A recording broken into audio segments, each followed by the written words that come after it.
Bienvenue dans cette vidéo réalisée par un expert en Liga qui a vu tous les matchs de Nicolas Jackson cette saison.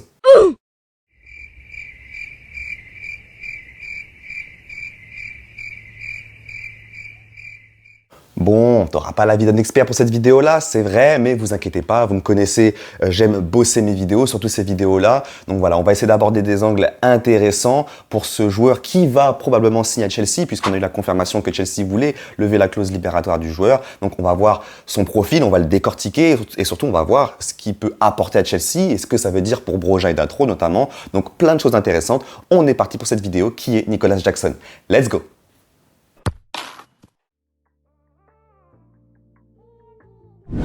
Et à ce moment de la vidéo, normalement, tu as déjà liké la vidéo. Je me trompe? Tu l'as pas encore liké, t'allais le faire, on est d'accord, t'allais liker, c'est pour ça, j'étais un peu vif, excuse-moi. Donc là, normalement, tout le monde a liké la vidéo, donc on est parti tranquillement. Allez, Nicolas Jackson, sénégalais, de 21 ans, un profil de 1m86. L'année dernière, il évoluait en Liga B, donc en deuxième division espagnole. Il a mis un but et une passe en 16 matchs. Sur les 16 matchs, il a démarré 7 matchs titulaires. Rien d'extraordinaire avant cette saison où il a explosé en championnat avec Villarreal. 12 buts et 4 passes D en 26 matchs. Il n'était pas titulaire à la base, mais progressivement, il a poussé Gérard Moreno sur le banc quand même. C'est pas rien. Il a même été élu joueur du mois en Liga au mois de mai. Donc voilà, c'est vraiment une très très forte fin de saison qu'il nous a offert, le Sénégalais. C'est pour ça qu'il a une grosse cote. Mais bon, sa cote, dans tous les cas, ne va pas influer sur son prix puisqu'on a une clause libératoire de 35 millions d'euros. Personnellement, je suis assez enthousiaste avec cette signature. C'est les signatures un peu sous les radars, là, comme on a fait avec Madueke notamment. Un joueur que personne ne connaissait et au final, ça a avéré être une bonne recrue. Je pense qu'il est PL compatible personnellement quand on voit ses qualités. On va voir ça juste après. On est parti au niveau de ses forces et faiblesses. Pour vous la faire simple, il est rapide, puissant, endurant, comme tous les numéros 9 africains de 21 ans. Non mais plus sérieusement, première grosse force, la finition. Quoi? Chelsea recrute un joueur avec une bonne finition? On signe où? Cette saison, il a vraiment surperformé ses XG puisqu'il a marqué 12 buts alors qu'il a eu que 8 de XG, donc vraiment une surperformance de 4, c'est quand même assez notable. Il a également le plus haut taux de conversion de ses tirs en Liga cette saison, c'est-à-dire que 29% de ses frappes, les amis, ont fini au fond des filets. C'est pas mal. À savoir également que pour 1,6 tirs par match, il encadre 0,9. Donc c'est vraiment plus de la moitié et c'est assez rare d'avoir un ratio aussi bon. Deuxième force que j'aime beaucoup chez lui, c'est son sens de la passe. On est sur un numéro 9 donc qui marque des buts, qui est deadly quand il frappe, mais il a un sens de la passe. On va dire il est altruiste. C'est ça le mot, il est altruiste. Et franchement, j'adore ce type de profil. Vous savez, ces numéros 9 là qui n'hésitent pas à quand ils peuvent faire une bonne passe, une bonne assist, n'hésitent pas à la faire. Ils sont pas obsédés par le but, mais en même temps quand ils frappent, ils sont efficaces. Tu vois, c'est vraiment un profil hyper intéressant sur ça. Pour continuer sur ses forces, je vous mets ce petit tableau de data avancée pour la Liga. Donc on peut voir que la finition, on a vu finishing, c'est une de ses grosses forces. Également dribbling, en effet, il dribble vraiment bien. Et ce que j'aime beaucoup, notamment, ça je vais y venir tout de suite, c'est que quand il dribble, il se sert énormément de son corps. On n'est pas forcément sur un mec qui tripote le ballon, tu vois, mais on est sur un mec qui a un excellent usage de son corps. Il dribble souvent avec son corps et moi j'aime beaucoup ce genre d'attaquant-là parce que vraiment il a une intelligence dans le fait de se placer, etc. pour passer ses adversaires et ça c'est vraiment intéressant.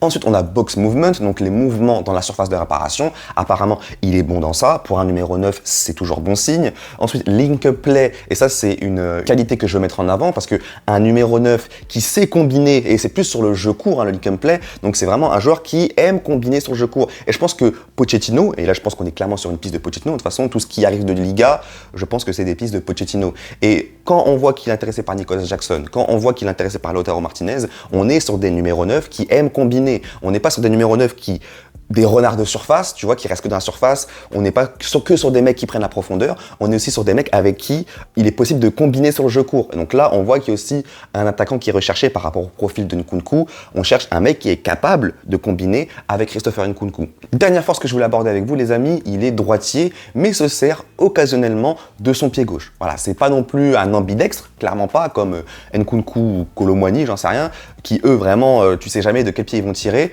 Mais clairement, on n'est pas sur un unijambiste. Vous savez, les joueurs qui sont là et qui se servent jamais de leur pied faible, c'est ultra insupportable. Et voilà, même s'il aime beaucoup servir de son pied droit, il n'hésite pas à se servir de son pied gauche quand il le peut. Oh, Morgan Sanson qui remet ce ballon en retrait avec la frappe d'Engie.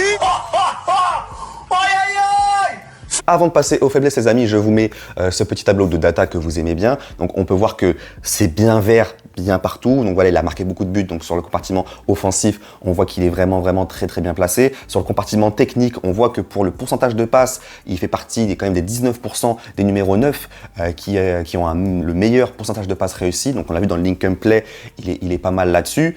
Ensuite, au niveau des possessions progressives, pardon, on voit qu'il est aussi très intéressant dans ça. Il aime porter le ballon et on va y revenir dans les faiblesses parce que, bref, vous allez voir. Très bon dribbleur également et il est également très bon en ballon contré. Mais les amis, on peut voir déjà dans ce tableau-là que en duel aérien gagné, c'est pas trop ça. Et je fais du coup ma transition avec les faiblesses. Parce que même si il fait 1m86, le frérot, il est vraiment pas bon dans les duels aériens, les amis. J'ai l'impression qu'il est grand pour rien.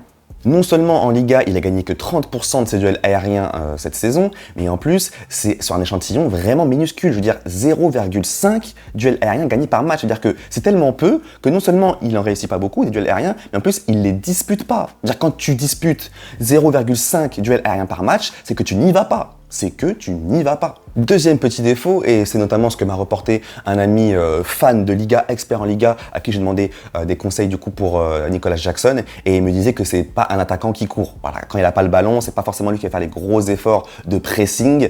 Donc c'est bizarre du coup par rapport à Pochettino qui aime avoir des attaquants qui pressent.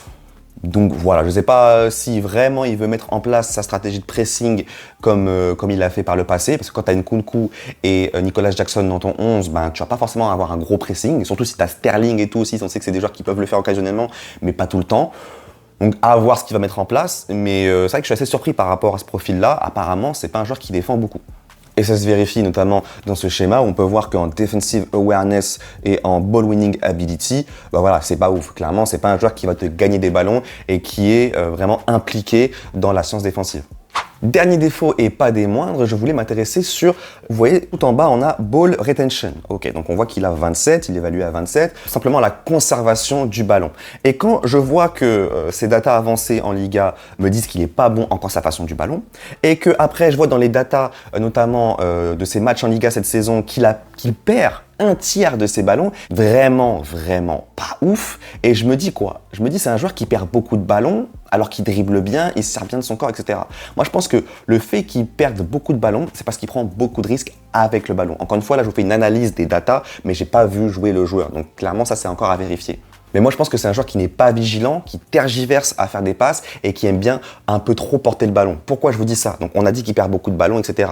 Et qu'en conservation du ballon, il est pas ouf. Et à côté de ça, on voit quoi? On voit qu'en ball carrying, donc le fait de porter le ballon, il est plutôt pas mal. Et on l'a vu aussi dans ces autres datas-là, qu'en possession progressive, donc pareil, quand il porte le ballon vers l'avant, on voit que c'est un joueur qui aime porter le ballon. Et quand je mets un peu tout ça dans un puzzle, je me dis, ok, il aime porter le ballon, il est bon dans ça, mais en même temps, il perd un tiers de ses ballons et il est pas bon en conservation du ballon. Donc je pense que c'est un joueur qui porte trop le ballon, tout simplement. Il le fait bien, apparemment il le fait bien, mais c'est un joueur qui, apparemment, ne lâche pas assez vite le ballon. Voilà, c'est ça que moi j'en déduis, à voir s'il y a des fans de Liga qui l'ont vu jouer cette saison, est-ce que vous pensez que ma déduction est bonne? En tout cas voilà, c'est ce que j'en fais et ça tout simplement c'est le taf du coach, hein. Ce sera à Pochettino de lui apprendre à lâcher le ballon plus vite parce que en plus, on l'a vu dans le link and play, dans les combinaisons de jeu court, il est bon. Donc il a la qualité pour lâcher son ballon plus vite à un joueur qui l'accompagne comme Nkunku, mais il va falloir qu'il apprenne à le faire davantage. Voilà pour les forces et faiblesses de Nicolas Jackson, les frérots. Maintenant, on va plonger dans le contexte Chelsea, et c'est là où ça va être très intéressant. On est sur un prospect qui est vraiment excitant, même si on n'a pas beaucoup de recul, et c'est ça qui peut être dangereux. Clairement, on n'a quasiment pas de recul par rapport à ses performances. Il n'y a que 6 mois vraiment où il a explosé. Mais après, j'ai envie de vous dire, quand Naples va prendre Osimhen à 80 millions d'euros, c'est aussi un pari. Il a une seule très bonne saison en Ligue 1. Donc voilà, même si l'échantillon est encore plus court sur Nicolas Jackson, ça peut être présenté comme un gros pari, ça je suis d'accord. Par rapport à Broja et Datro, les frérots, on va en parler, on en parle maintenant. Je pense, après encore une fois, c'est mon avis, on va voir si ça se vérifie plus tard ou quoi. Broja et Datro, je les connais très bien, ok? Je pense que, et là ça va peut-être en faire grincer des dents, je pense que Nicolas Jackson est plus fort que Broja et Datro. What? Ah! Ça doit être ça, ouais. C'est honteux! Voilà, je l'ai dit. Je pense qu'il est plus fort que Datro, parce que Datro, si vous voulez les frérots, Datro, je vous invite, je vous mettrai peut-être le lien dans la description, mais il y a une chaîne sur YouTube qui met tous les matchs de Datro qui dispute avec la Côte d'Ivoire. Et il semble qu'il joue avec les U23 en ce moment. Et il met toutes les touches de balle de Datro dans les matchs. Donc t'as pas les matchs en entier, mais t'as toutes les touches de balle de Datro. Et moi je la regarde toutes à chaque fois ces vidéos, et honnêtement il me frustre. Datro, c'est un truc de ouf, mais il confirme exactement tout ce que je dis de lui quand il était à Chelsea. Rappelez-vous les matchs qu'il fait à Chelsea, je lui disais quoi? Je disais que c'est un joueur immature, il joue comme un joueur de 17 ans, il sait pas quand lâcher le ballon, il sait pas faire les bons mouvements, etc. On dirait qu'il est tête dans le guidon, il sait pas quoi faire, etc. Je vous jure qu'en sélection U23 avec la Côte d'Ivoire, là, c'est exactement la même chose. Datro, quand il joue les frérots sur le terrain, tu vois que c'est le plus fort. Tu vois, à chaque fois, c'est le plus fort. Tu dis, quand il reçoit le ballon, ses prises de balle, etc., son aisance technique, c'est le plus fort sur le terrain à chaque fois. Je vous assure qu'il fait rien de bien. Je vous assure qu'il fait rien de bien, que des pertes de balles, que du gâchis, que des prises de décision bizarres. Datro, c'est un joueur très fort, mais dans sa tête, il n'y est pas encore. Dans sa tête, c'est pas un joueur mature.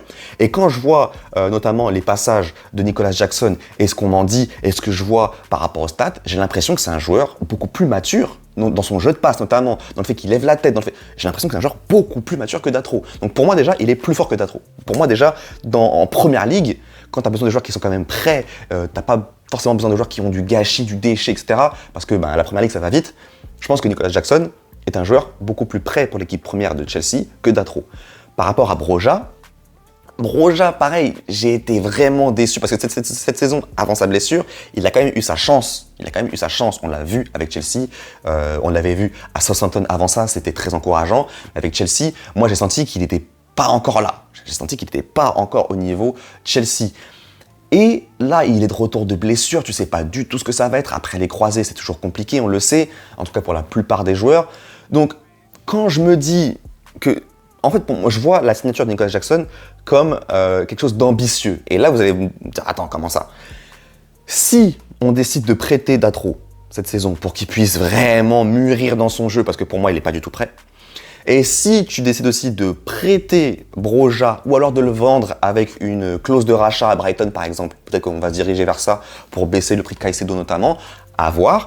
Mais si tu décides de te séparer si Chelsea a décidé que le duo Broja-Datro c'était pas assez fort pour Chelsea, prends Nicolas Jackson pour qu'il soit le backup d'un attaquant numéro 1.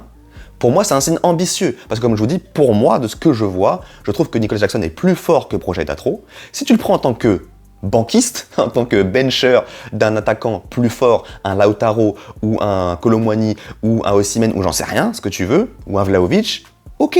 Nicolas Jackson, c'est un joueur, on l'a vu, qui est déterminé, qui a la volonté de mettre le titulaire sur le banc. Donc pour moi, c'est parfait, il arrive en première ligue, il va dire ok, et il va devoir bosser pour s'imposer. Donc pas de souci. Si tu le prends en numéro 1, par contre, c'est un truc de ouf. Tu prends un joueur qui n'a que 6 mois au haut niveau en tant que numéro 1 à Chelsea. Par contre, du coup, là, c'est tout l'inverse. C'est tout l'inverse de l'ambition.